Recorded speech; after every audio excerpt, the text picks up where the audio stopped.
Welcome back to my channel. Today we're going to make Sarson Saag, or it's a mustard green and spinach gravy.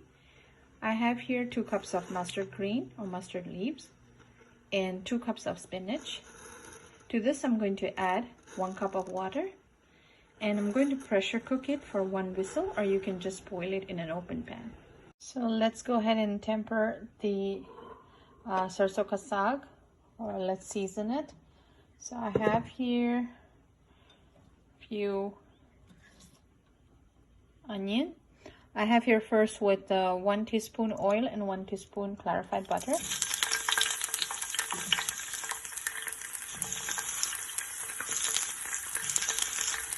Let's add 1 teaspoon of garlic and 1 teaspoon of ginger. Let's go ahead and add some salt or saute.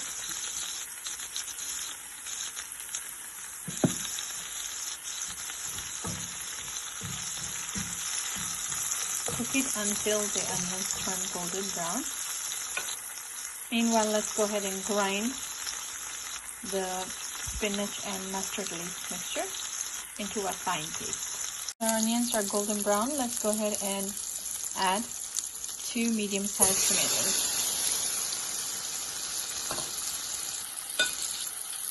Let it cook until the tomatoes are nice and soft. These are really cooked well. I have added 1 teaspoon of turmeric and 1 teaspoon of paprika and 1 teaspoon of corn flour, or you can use cornmeal. Let's mix it evenly. Let's go ahead and pour our puree.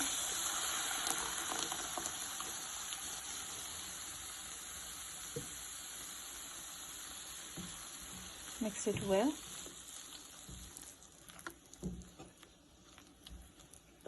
And let it cook for 5 minutes on medium-low. Meanwhile, let's pour ½ a cup of water into the jar and rinse it and pour it inside this mixture. Our saag is ready to be served. This goes really well with makai ki roti or maize roti. Let's go ahead and plate it. Like this recipe. This is actually makai ki roti. You can see the recipe for makai ki roti in my earlier video. Hope you like this recipe. Please like, comment, and subscribe my channel. Thank you.